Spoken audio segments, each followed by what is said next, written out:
Bien, c'est ça en environnement. Il y a des menaces, mais comme chrétiens, on a une perspective particulière qui nous permet d'avoir une espérance.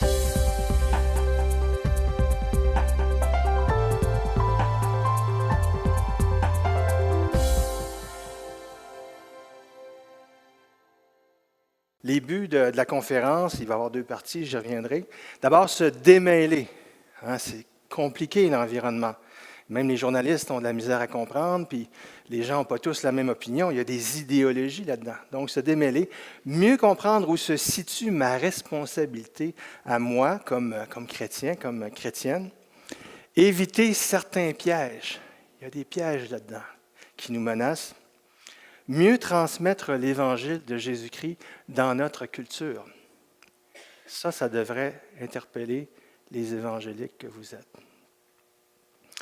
Apprécier le Créateur.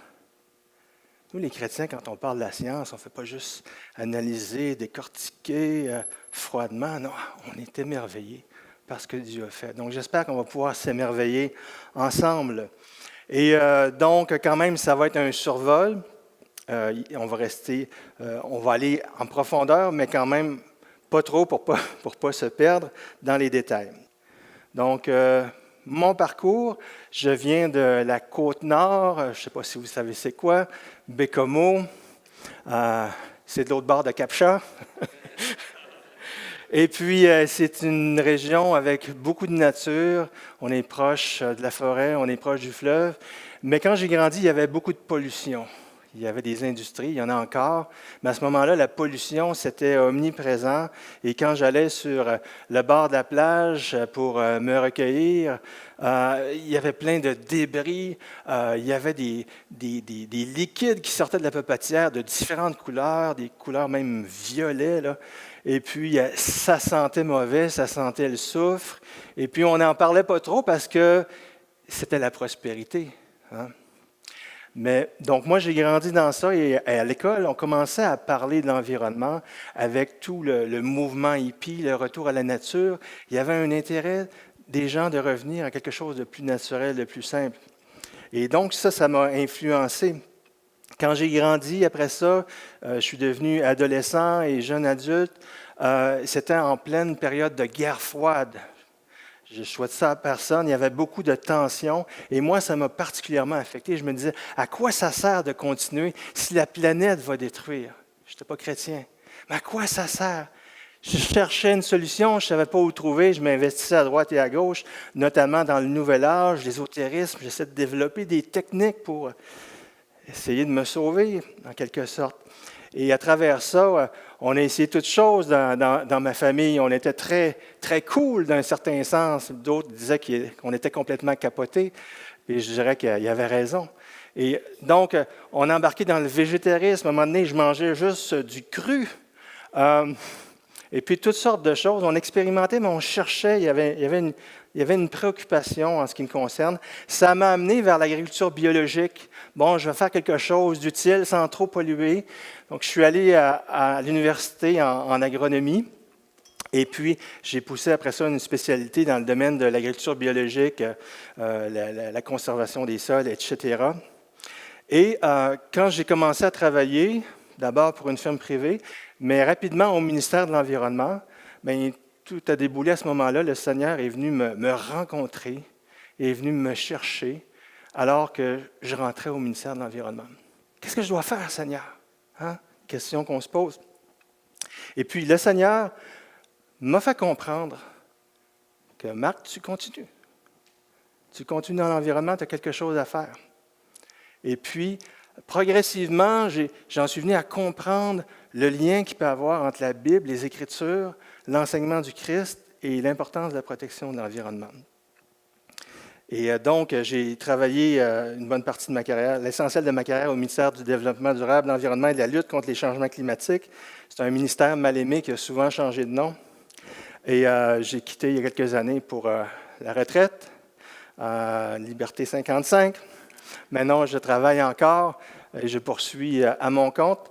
Et au ministère de l'Environnement, j'ai pu faire beaucoup de choses, des travaux scientifiques, des publications, notamment dans le recyclage, le cycle de l'azote et du carbone, qui est important en fertilité pour la question de la pollution de l'eau, de l'air, et pour la question des gaz à effet de serre. Donc, tout ça m'a été utile. J'ai travaillé principalement, voyez-vous, je suis dans une espèce de montagne un peu blanchâtre, dans le recyclage des déchets qui peuvent être bons pour les sols, permettent de séquestrer du carbone. Là, je rentre un peu dans les technicalités.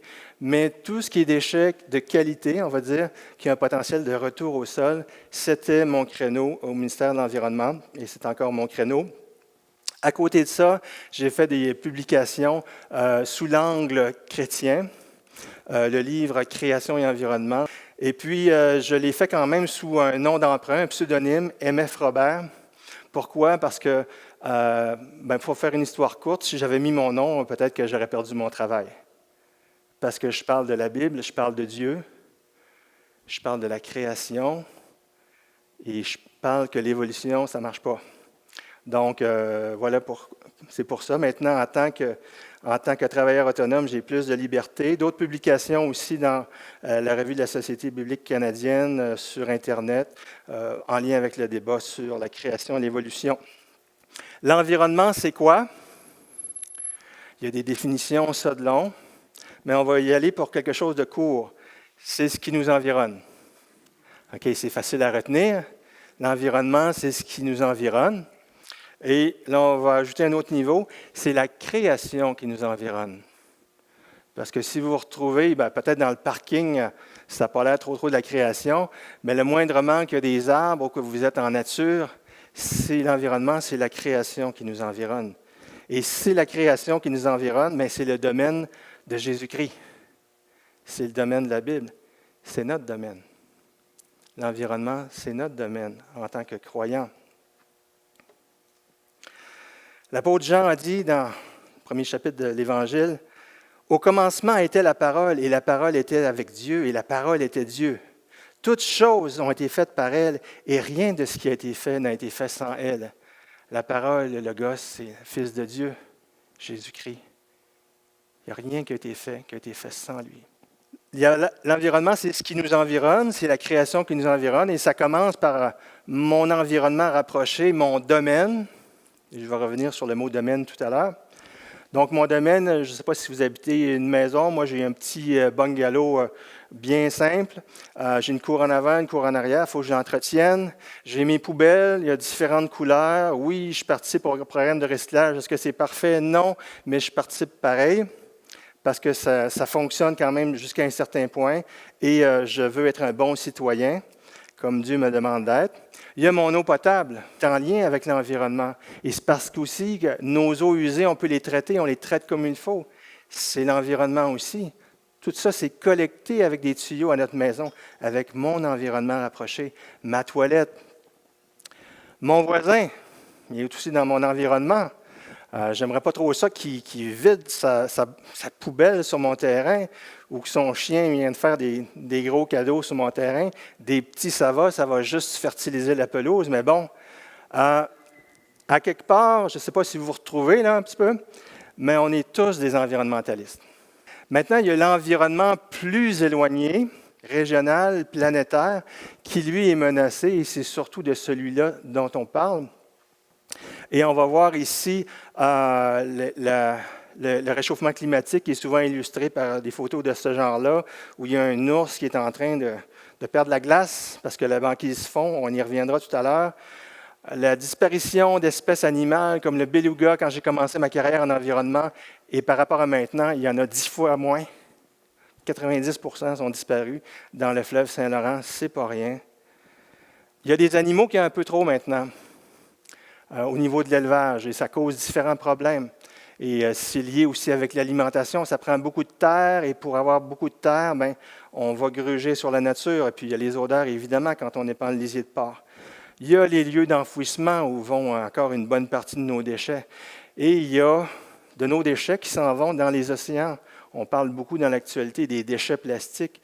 C'est rendu omniprésent, les plastiques, même sur le mont Everest et jusque dans les plus profondes abysses océaniques.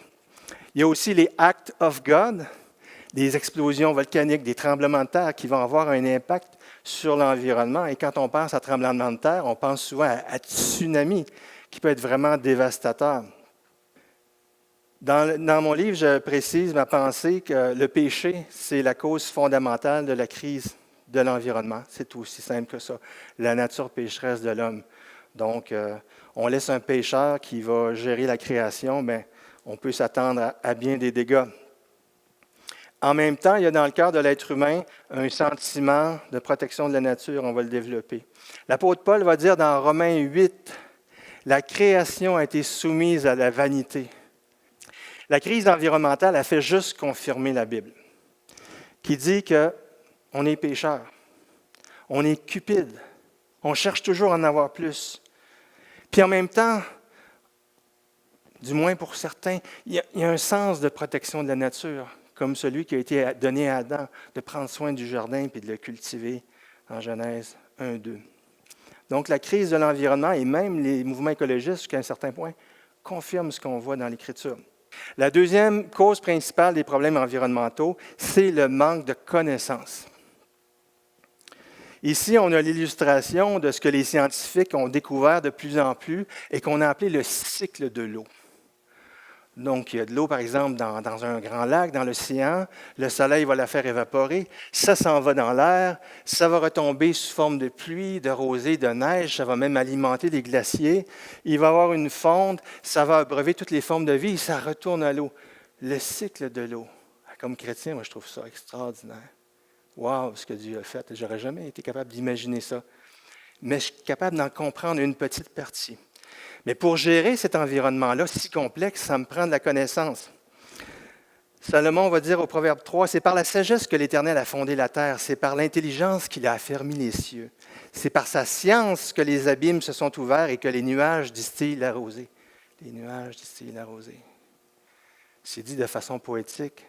Notre Dieu, qui est un scientifique, est aussi poétique. C'est complet. Proverbe 19, « Le manque de science n'est bon pour personne, et celui qui précipite ses pas tombe dans le péché. » Il y a beaucoup d'erreurs qui ont été faites. On a fait des grands projets ici et là, sans trop penser à l'environnement ou en n'écoutant pas ceux qui faisaient des mises en garde, et puis on a eu des dégâts et on continue d'en avoir. Et après ça, pour réparer les problèmes, ça prend encore de la connaissance, parce que des fois, le remède peut être pire que le mal si on n'intervient pas de la bonne façon.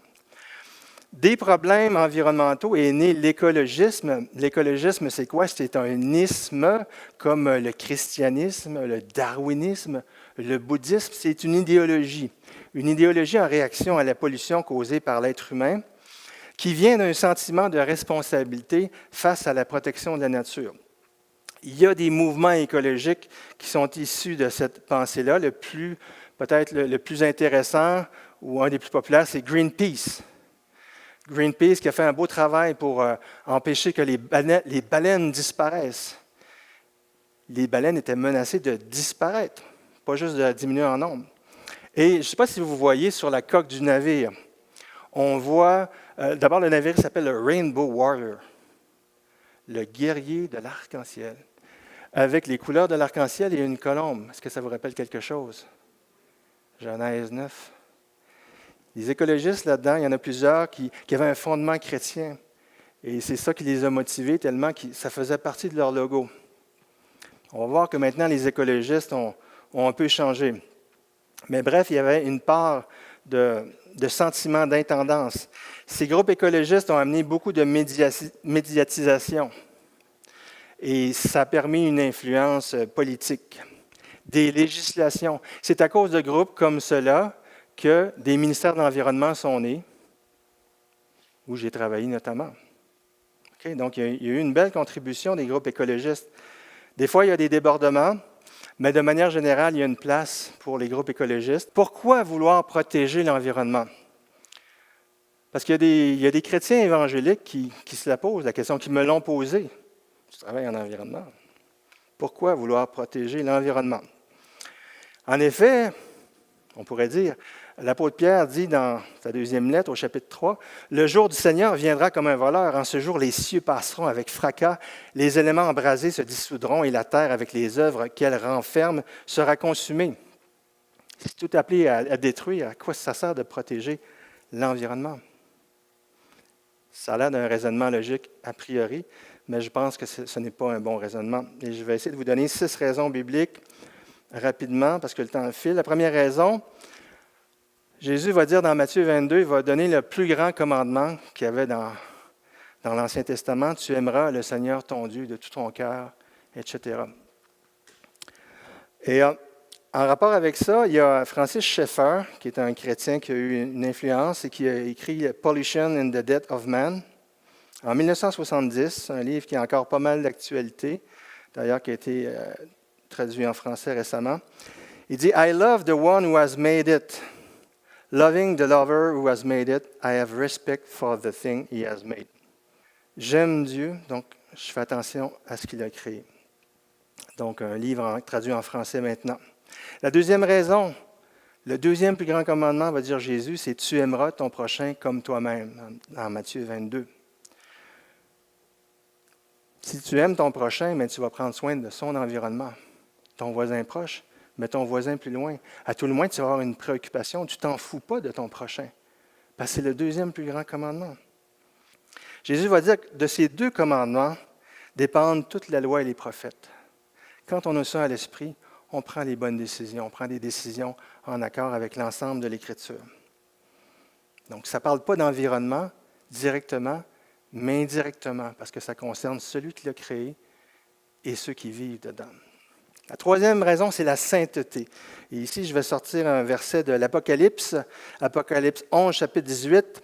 Et là, c'est les 24 anciens qui vont dire à Dieu, « Ta colère est venue et le temps est venu de juger les morts, de récompenser les serviteurs, tes prophètes, les saints et ceux qui craignent ton nom, et d'exterminer ceux qui détruisent la terre. » On pourrait traduire, selon Darby, « et de détruire ceux qui détruisent la terre. » L'Apocalypse parle de toutes sortes de péchés, mais là, il va en nommer un en particulier, ceux qui détruisent la terre.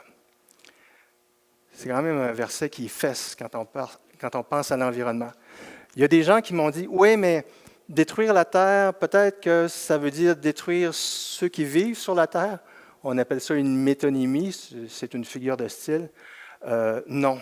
Quand on regarde le contexte d'utilisation du mot « terre » ici, on parle de la terre habitée, qui inclut évidemment ceux qui habitent, mais la terre elle-même. En passant dans la Bible, le mot « terre » ne désigne pas la planète Terre, avec un T majuscule, mais la terre habitée, okay, par opposition aux cieux. Donc, c'est pour la sainteté. Ceux qui détruisent la terre, ce n'est pas les saints. Un chrétien ne doit pas détruire la terre. Question de sainteté, la consommation, c'est important dans notre marche chrétienne. Jésus va dire dans Matthieu 6, « Ne vous amassez pas des trésors sur la terre où les vers et la rouille détruisent, car là où est ton trésor, là aussi sera ton cœur. » Quatrième raison pour se préoccuper de l'environnement, l'évangélisation. Ici, on a une pancarte d'une manifestation. Il n'y a pas de planète B. C'est vrai, on n'en trouve pas d'autres planètes comme la Terre.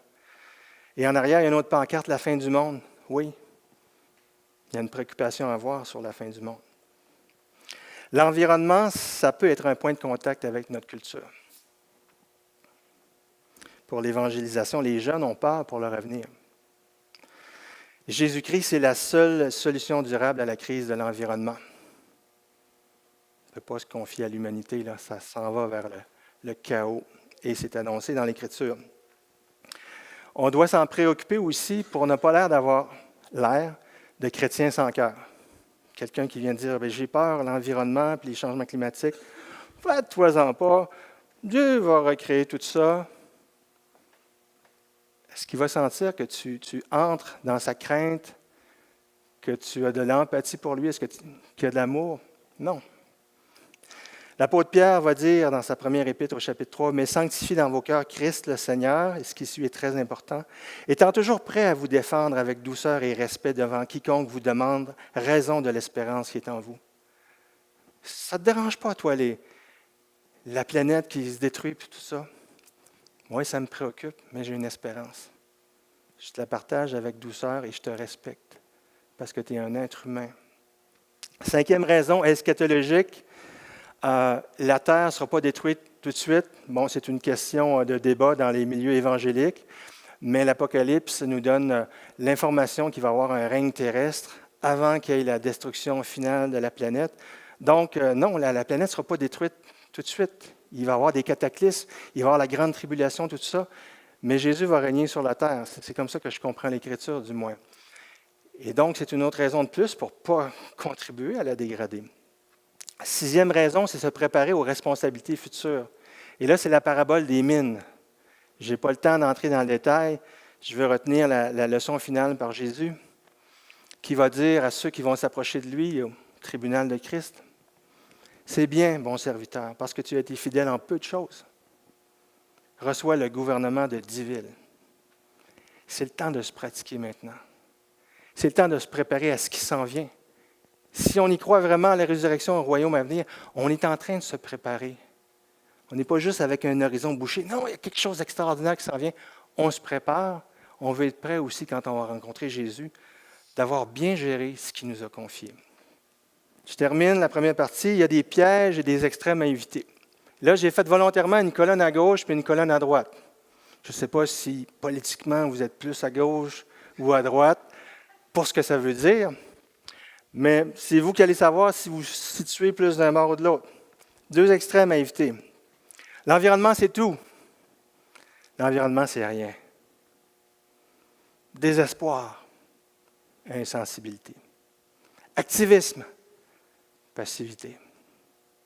Dogmatisme, scepticisme. Naïveté, croire tout ce qu'on voit dans les journaux. Conspirationnisme, c'est toutes des inventions, c'est toutes des manipulations.